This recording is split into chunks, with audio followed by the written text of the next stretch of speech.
Hello everyone, welcome back to my channel. आज हम बात करेंगे tax liability on your gifted और you can say inherited property which you receive from your parents और your grandparents on the sale of that property. अगर आपके किसी grand parent अगर आपको कोई प्रॉपर्टी ऐसा गिफ्ट हुआ है जो 2001 से पहले का अगर आपको गिफ्टेड है, हम उसके बारे में इस स्लाइड में डिस्कस करेंगे कि अगर आपकी जो पिछली इनहेरिटेड प्रॉपर्टी है वो आपको बाय गिफ्ट मिली या बाय इनहेरिटेंस मिली या बाय विल आपके पास आई है and now you want to sell that property, तो उस केस में आपकी टैक्स इम्प्लीकेशन क्या रहेंगी, उस केस में आपका टैक्स लायबिलिटी कितना रहेगा, वो कैसे कैलकुलेट किया जाएगा, इसके बारे में हम इस वीडियो में जानेंगे। मैं जो आपकी लेटेस्ट आफ्टर 2001 से पहले की अगर प्रॉपर्टी परचेज है, इसमें मैं उसी की बात करूंगी क्योंकि कैपिटल गेन्स में बहुत अलग अलग प्रोविज़न है for the long term, short term और 2001 के बाद में आपने परचेज की हैं तब, और उससे पहले की जो प्रोविज़न है वो कुछ हटके हैं, कुछ डिफरेंट हैं। तो इसमें हम सिर्फ उन्हीं की बात करेंगे जो आपकी जो प्रॉपर्टी का ओरिजिनल परचेज है, मतलब आपके पेरेंट्स ने चाहे उसे परचेज किया या ग्रैंड पेरेंट्स ने परचेज किया या आपको बाय गिफ्ट एंड विल मिला, बट उसका जो ओरिजिनल परचेज था आपके पास, तो वो जो परचेज था वो 2001 से पहले था।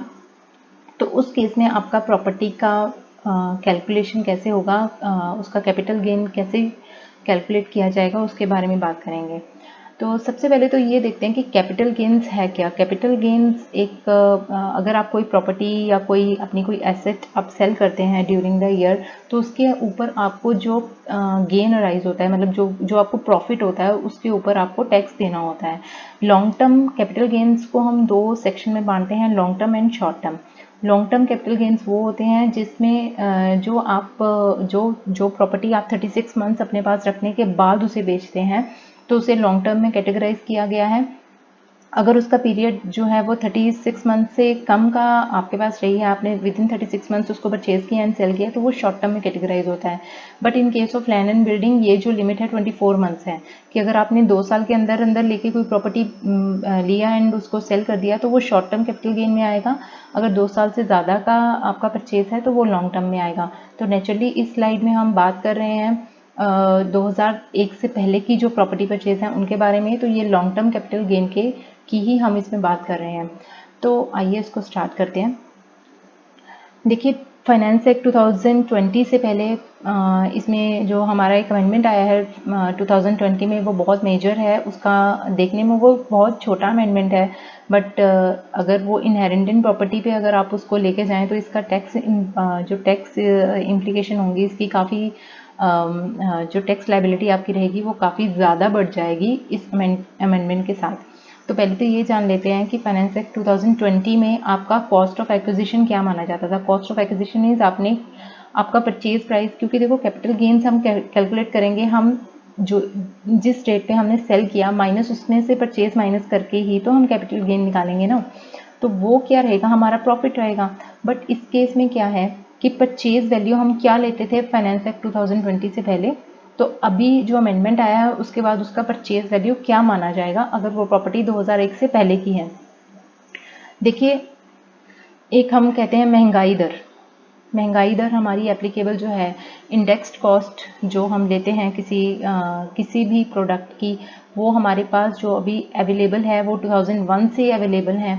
तो 2001 की जिस प्रॉपर्टी का वैल्यू 100 था, तो उसका ही इंडेक्स वैल्यू हर साल चेंज होता है depend upon your GDP and all.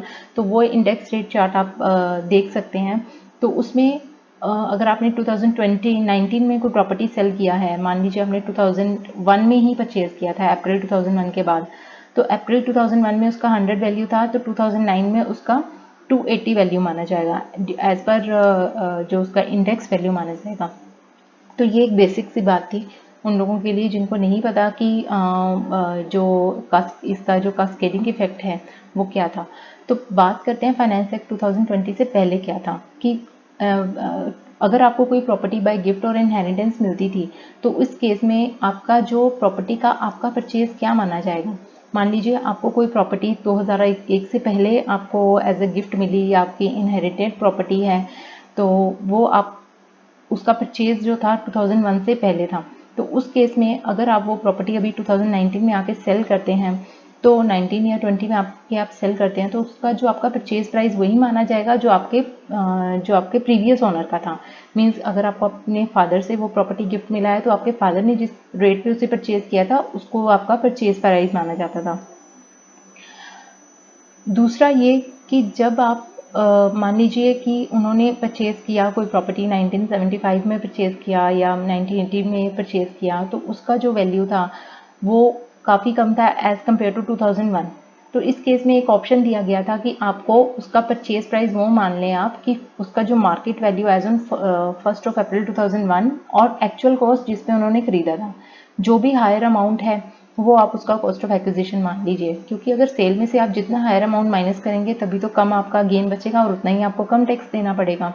But ये प्रोविज़न इन्होंने अमेंड कर दिया है। इसमें उन्होंने अभी क्या कर दिया है, देखिए सेकंड कॉलम में, कि जो fair market value as on 1 April 2001 और cost of acquisition whichever is less, तो ये तो हमारा पहले भी था कि दोनों में से विच एवर इज हायर वो हम कॉस्ट ऑफ एक्विजिशन मानते थे। बट इसमें अब एक सीलिंग लगा दिया है कि it is subject to the stamp duty value on that date, कि मीन्स इसका जो वैल्यू है market value as on 1 April 2001 और परचेज प्राइस, इन दोनों में से मैक्सिमम, बट ये इतना मैक्सिमम नहीं हो सकता कि जो स्टैम्प ड्यूटी वैल्यू थी 1/4/2001 को, उससे ऊपर ये अमाउंट नहीं माना जाएगा आपका परचेज का। तो सीधा सीधा इसका इम्पैक्ट आपका कैलकुलेशन पे पड़ेगा, आपके कैपिटल गेन पे पड़ेगा। अगर आप वो प्रॉपर्टी जब सेल करने जाएंगे तो वो कैसे पड़ेगा, उसको एक एग्जांपल के थ्रू देखते हैं। देखिए, पहले हम ओल्ड प्रोविज़न में क्या था वो डिस्कस करते हैं। तो जो हमारा कैपिटल गेन टैक्स रेट है वो सीधा सीधा जो भी आपका प्रॉफिट होगा उसके ऊपर आपको 20% टैक्स देना पड़ेगा। तो इसको हम एक एग्जांपल के थ्रू समझते हैं। ये हमारा जो पहले था बिफोर फाइनेंस एक्ट 2020 क्या था। मान लीजिए कि 1975 में आपके फादर ने प्रॉपर्टी परचेज किया 1 लाख रुपए का। उसी प्रॉपर्टी को आपने 2019 में आके उसका वैल्यू इतना हो गया, you have sold that in 80 lakh rupees. तो जो फेयर मार्केट वैल्यू उस प्रॉपर्टी का, क्योंकि इसमें एक सीलिंग है कि हमें fair market value as on 1 April 2001 का लेने का ऑप्शन है, तो उस प्रॉपर्टी का जो मार्केट वैल्यू 2001 में था वो आपको वैल्यूएशन करवाना पड़ेगा कि देन वैल्यूअर आपको बताएगा कि 2001 में उसका जो मार्केट वैल्यू था, ट्रेंड था सेल का, वो क्या था। उस बेसिस पे उसका जो वैल्यू था वो 20 लाख था। मीन्स आपने 1975 में आपका परचेज प्राइस 1 लाख था, बट वो प्रॉपर्टी आपने सेल किया 19 में आके 80 लैक्स का। उसका जो फेयर मार्केट वैल्यू था अप्रैल 2001 में वो 20 लैक्स था। तो इंडेक्स कॉस्ट यहाँ पे हम आपको बता देते हैं कि 2019 का जो इंडेक्स है वो 280 है। इंडेक्स कॉस्ट आप अपनी तरफ से नहीं ले सकते हैं, ये फिक्स रहता है, ये आपको गवर्नमेंट की किसी भी साइट पे मिल जाएगा। तो जो इस केस में हम कैपिटल गेन कैसे कैलकुलेट करेंगे, तो देखिए इस केस में क्या है, सेल कंसिडरेशन आपकी मानी जाएगी 80 लैक्स। मीन्स जिस रेट पे आपने सेल किया, आपने 80 लैक्स का सेल किया, उसमें से आपको 3 टाइप के एक्सपेंसेस अलाउड हैं डिडक्ट करना, और जो बचेगा वो आपका प्रॉफिट होगा। जो आपने एक्सपेंसेस इंकर के इन कनेक्शन विद ट्रांसफर, मान लीजिए आपने 1 लाख रुपया खर्चा किया। और दूसरा कॉस्ट ऑफ एक्विजिशन, ये पॉइंट नोट करने वाला है क्योंकि ये इनहेरिटेड प्रॉपर्टी का केस है। इस केस में आपका कॉस्ट ऑफ एक्विजिशन क्या माना जाएगा, परचेज प्राइस और fair market value as on 2001 whichever is higher. 1 lakh का परचेज किया था बट उसका वैल्यू 20 लाख हो गया था 1 अप्रैल 2001 में, जो हमने ऊपर मेंशन किया है। तो 20 लैक्स के ऊपर आपका इंडेक्स लगेगा। 2001 का इंडेक्स 100 माना जाएगा, तो 2019 का जो है अभी इंडेक्स वो 280 ही है। तो 280 के हिसाब से आपका जो वैल्यू निकल आएगा कि वो प्रॉपर्टी का आपका आज का वैल्यू है 56 लैक्स। तो ये डिडक्शन गवर्नमेंट आपको अलाउ करेगी और आपका जो प्रॉफिट निकलेगा वो निकलेगा 23 लैक्स का। तो इसके ऊपर सीधा सीधा आपका 20% टैक्स रेट बनेगा, 4.6 लाख आपकी टैक्स लायबिलिटी बनेगी। तो अभी देखते हैं इसमें चेंज क्या किया गया फाइनेंस एक्ट 2020 में। फाइनेंस एक्ट 2020 में अगर मैं सेम एग्जांपल लेती हूँ पीछे वाली, तो उसमें क्या किया है उन्होंने, स्टैम्प ड्यूटी वैल्यू उसके लिए हमें चाहिए होगा। Stamp duty value as on 1 April 2001 में जो था, मान लीजिए उस प्रॉपर्टी का 14 लैक्स था, मार्केट वैल्यू 20 लैक्स था, but stamp duty value 14 lakhs था। तो जो अमेंडमेंट किया गया है वो यही किया गया है कि आप इसका वैल्यू स्टैम्प ड्यूटी से ऊपर नहीं ले सकते हैं। तो इस केस में फेयर मार्केट वैल्यू और purchase price whichever is higher that is 20 lakh, subject to maximum stamp duty value 14 lakhs. तो मैंने 14 लैक्स पे आपका अब इंडेक्स लगेगा, तो वो लगेगा आपका 39 लैक्स।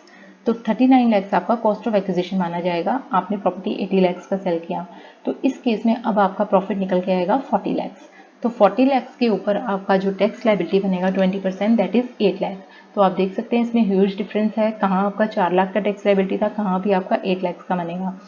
तो ये एक अमेंडमेंट हमने डिस्कस किया है छोटा सा सेक्शन 55 के अंदर, जो 49(1) में जो आपको प्रॉपर्टीज़ मिलती हैं, जो भी आपको गिफ्ट में मिला है या इनहेरिटेंस में मिला है, या कोई ऐसी प्रॉपर्टी जो आपको बाय विल आपके नाम पे ट्रांसफ़र हुई है, या कोई अमलगामेशन के दौरान कोई कंपनी से अमलगामेट हुई, तो पिछली कंपनी का जो परचेज प्राइस था उन पे भी ये एप्लीकेबल होगा, या कोई conversion of self acquired individual property with HOF property में आप उसको कन्वर्ट करते हैं, उस केस में भी एप्लीकेबल होगा।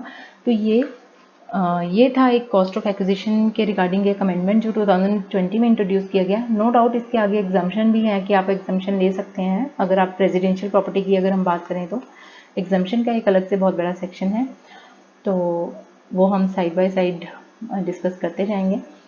तो ये था आज का video. Thank you so much. अगर आपको ये अच्छा लगा है तो लाइक कीजिए, सब्सक्राइब कीजिए एंड आगे शेयर कीजिए। Thank you so much.